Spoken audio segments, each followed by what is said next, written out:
What started out as one of the most anticipated concerts in South Africa, ending up being a terrifying experience for many. Thousands of Global Citizen concert attendees took to social media to report experiences of theft, harassment and fear after the concert.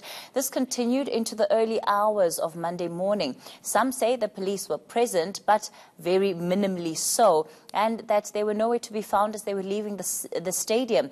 They also say Uber prices soared, despite assurances on the Global Citizen site that this would not happen. The e-hailing app was also reported to have cancelled some trips, leaving many stranded. However, concert goers who used the Rea Vaya bus option found it easy and safe. Now, should we put more of an emphasis on the available local public transport infrastructure? And were the police that were deployed to the concert, where were they as all of this was taking place? Let's take a listen to this.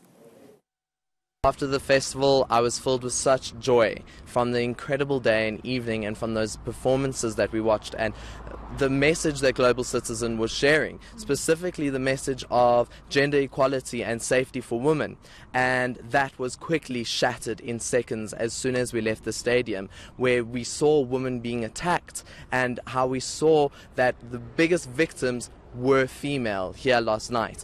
It was extremely horrific, it was extremely traumatizing, and we just tried to get to safety. We didn't know where to go. We walked 4 kilometers away from the scene, and everywhere around us there were people crying, people running, people bleeding, and it was just mayhem happening all around us, and we didn't know what to do in that chaos. And did you see any police at that stage? No, there were no SAPs here. There were no Metro police specifically here at Sasol Garage. We have one case where the police responded when the cellular was grabbed from this particular person, and that person has been arrested. But we don't have all these case numbers that everybody speaks about.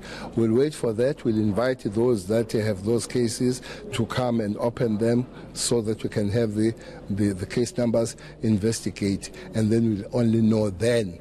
But where they get it when there is no investigation, I just don't know. But one thing I want to say, there is no need to blame the South African police that there was no Uber, there was no transport and all that.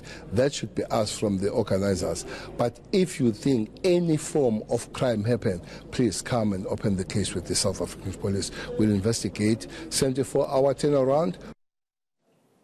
All right, let's discuss this further. We have Michael Sun. He's the MMC for Public Safety in the city of Johannesburg, as well as psychologist Sats Cooper. Let me thank you both for your time tonight. MMC, let me begin with you. The Commissioner there, Bekele, certainly does not seem to agree in terms of the number of incidents that have taken place. I was surprised to hear him talk about one person when in fact you've arrested 7 people for muggings and crime last night. Well, Kathy, we are indeed concerned. You know, we've been receiving a lot of reports, not just coming out from the social media, but other platforms of media space that, I mean, for example, what we saw earlier, there were incidences, and I mean, JMPD alone last night, we arrested 7 suspects, you know, for common robbery. 1 assaulted a police officer. So it's very much concerning for us because we've now handed these suspects to the South African Police Services. They are detained at the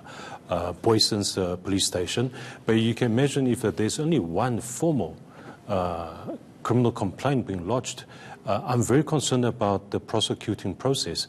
These 7 suspects were arrested for committing crimes, and if there are no witnesses or complainants coming forward, indeed, you know, they're going to be a major challenge when it comes to the prosecution of these suspects. But surely the fact that you've arrested those suspects, you must know why you arrested them. No, absolutely. I mean, last night, JMPD's primary function in terms of the event was traffic management.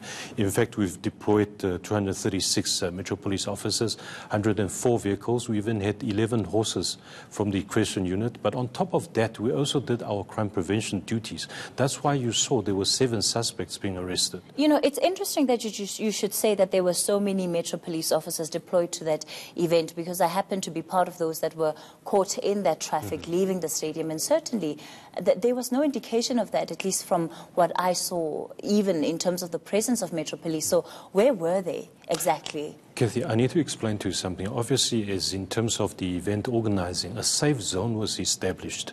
The Cecil garage that's in question now is about 1.4 kilometers away from the venue and outside the safe zone.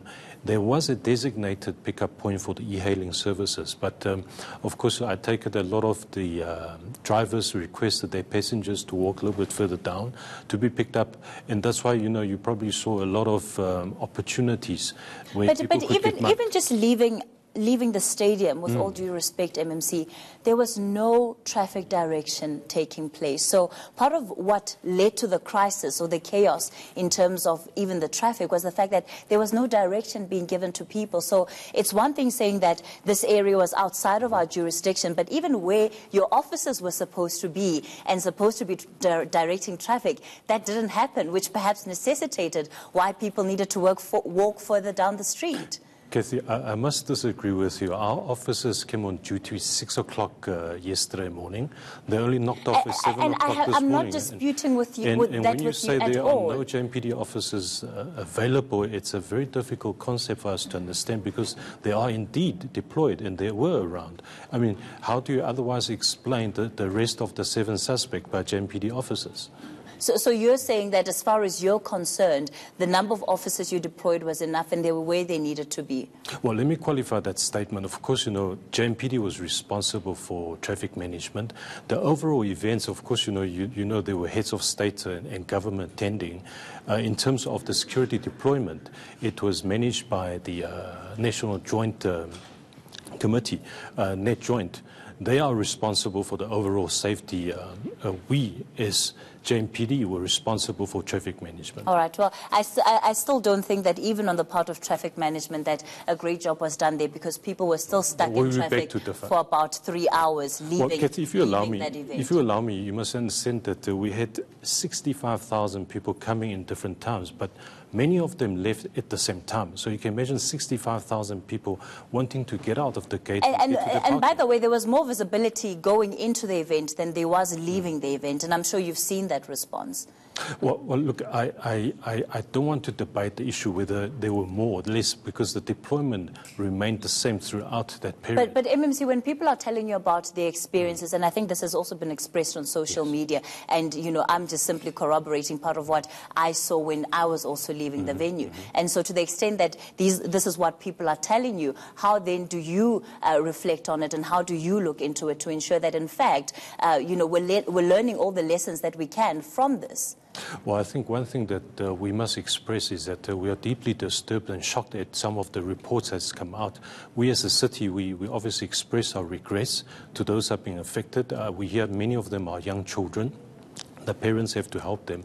As said earlier, you know, we want to offer that assistance to the parents and to the victims to report the charges to the police station. And going back to the one formally recorded criminal case, compared to the 7 suspects arrested, indeed there is something wrong.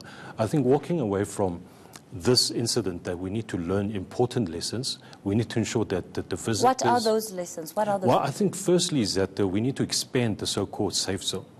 I mean, a lot of the e-hailing, Uber, your Taxify, they prefer to pick up passengers further down to avoid the traffic. So I think going in future events of this magnitude, we now need to expand and ensure that the safe zones are expanded, firstly. Secondly, I think it's very important that we also make the concert goers or event goers, fans aware where there are hotspots. And as I've said earlier on, that we need to, before, during and after the event, ensure that the hotspots are being scoured. We have sufficient deployment, for example, not just at the Cecil garage, but around the Cecil garage, to ensure that there's no opportunity for this kind of crime to take place. All right. Let me bring you in here, Mr. Cooper. Obviously, you know, people have been talking about the trauma that that they've experienced. And there is a suggestion, at least if one reads all the commentary that we've had from the officials, not just the Johannesburg Metro Police or the MMC, but from the National Department as well, that perhaps people are blowing things out of proportion on social media. But when you look at those experiences and you deal perhaps with people who've also suffered significant trauma, how should we be responding from all of these different stories that are being told? Well, I think, first of all, there needs to be an acknowledgement that this was a disaster. Yeah. This was a disaster which I don't think the city and whoever else was in the joint operations, whether it was the city and national, understood that this was the biggest event on the continent, arguably after the last thing we saw of this magnitude was the World Cup. So clearly from all the witness accounts that we have, not from the official claptrap that we've just heard, that there was no presence. It's very rich to talk about people being deployed from 6 a.m. This concert was in the evening. What we don't have is appropriate management. I don't think we have the caring. I don't think the politicians care about this. We almost are taking it as if it's another issue and people are just complaining. Whereas those who have been affected by it are secondarily traumatized by the lack of affirmation of their experiences. Now, whether there is an actual incident or not, but going by the flurry of social media and other responses in radio stations, people calling into this station and so on, it's a serious event. We have brought our country into disrepute by poor caring and mismanagement. We need to change our behavior in this regard. And I'm going to explore that a little bit further in a moment. On the line we have Jeff from Centurion joining us. Jeff, good evening. And very briefly, what's your contribution to this conversation? I had to call in, I'm compelled to call in, because you quite correctly pointed out the deficiency of the JMPD to Mr. Son. And he says he begs to defer. Ma'am, I was present. I left my children at 11 o'clock at Nasdaq Road and they had to walk up. And I went back at 9 o'clock to pick them up. The police were bullying the public. The police were not polite. To me, it was the JMPD, adults who never had toys when they were small. All they can do is play with the blue lights. And I challenge Mr. Son to try and drive in the oncoming or facing police vehicles, 3 or 4, with the blaring police lights, with sirens all around you, for no reason, just to intimidate the public, and try and focus on the road without causing an accident. Mr. Son, I'll be very surprised if the JMPD do what they did to public yesterday, and you can drive properly and effectively. Besides the fact, Kathy, you put it very well, the police were inefficient. There were more police present when we were entering than when the people were leaving. All right, Jeff. We parked our vehicle near the exit, and the police came and bullied us to move. So I had to send my wife up the road, past the Cecil garage. I had to wait for my 2 daughters to come out and walk with them up to the Cecil garage. It was absolute mayhem. It is actually a disgrace for Mr. Son to sit there and to say he begs to differ with you. All right. Thank you so much for your contribution to our conversation tonight, Jeff. What do you have to say to that? Well, I respect Mr. Jeff's opinion. Unfortunately, I don't know how far that it would take us in terms of what really happened on the ground. What we are saying here, Kathy, is that there were incidences that happened. We are not dismissing that, quite contrary to what the good professor is saying, that police officers are deployed 6 o'clock in the morning, because certainly you can't deploy them an hour before the event starts. And out of that organization, lessons needs to be learned. And I think I is the think what Jeff is organizer pointing team. to, what Jeff is pointing to is perhaps something that Seth Cooper has said here, that there just certainly doesn't seem to be a level of care or the right level of care that is applied by the authorities to the complaints that are being raised. And in fact, it sounds like a denial. It sounds like you're somewhat shifting responsibility, because in as much as, you know, there is a separation of duty between the Metro Police and the SAPS, you generally work together in events such as this. And so in a situation like this where Jeff is talking about, you have police officers and you also maybe have a Metro Police that are both kind of not doing very much to help you, then both should take responsibility. Well, we certainly not yet to pass the buck. So what we are saying is that we hear there are incidents that's happened, but and again, you know, we need to go to those actual complainant with investigations by the police, with evidence. We're very concerned that, you know, the information that's coming out from SAPS is not the same as the actual arrest we've made. So somewhere along the line that we obviously need to work with South African Police Service to say that, is that the only record that you've got of any formal complaint? If not, here's a 7th suspect that we've arrested. Please deal with them and investigate. Have you even met with SAPS today to talk about last night's event at all? Well, certainly my JMPD team has been dealing with SAPS.